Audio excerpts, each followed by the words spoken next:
kijana anaweza kaokoka. Watu wengi wanasema kwamba kijana hana uwezo wa kuokoka, binti hana uwezo wa kuokoka.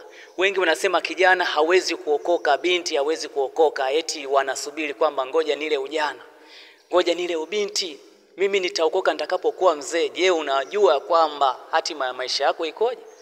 Una appointment na Mungu wako kwamba utakufa lini? Wengi wanajidanganya kwamba kijana hawezi akaokoka. Wengi katika Biblia walimtumikia Mungu wakiwa vijana. Hebu soma kwa habari za Daudi. Daudi alikuwa ni kijana mdogo kabisa, lakini alimthibitisha Mungu wake mpaka akawa mfalme.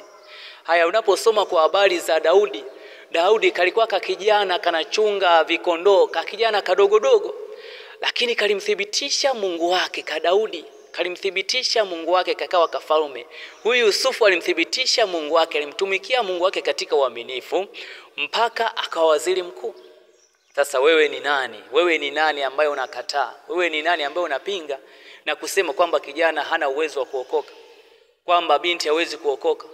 Mungu amewekeza vitu vingi kwa vijana. Vijana wanazo nguvu, wamemshinda shetani. Kwamba vijana wanaposimama katika kweli ya Mungu, wanapomthibitisha Mungu, Mungu anaonekana.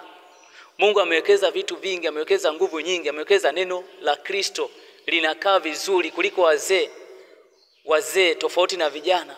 Mungu anategemea vijana kuwekeza vitu vingi kwa vijana, kwa sababu akili zao bado ni nzuri, hazijazeeka, kwa sababu wanazo nguvu tofauti na mzee. Mzee unaweza ukamwambia tembea umbali mrefu akashindwa, lakini kijana akastahimili kutembea umbali mrefu, akastahimili kufunga, akastahimili kazi nzito.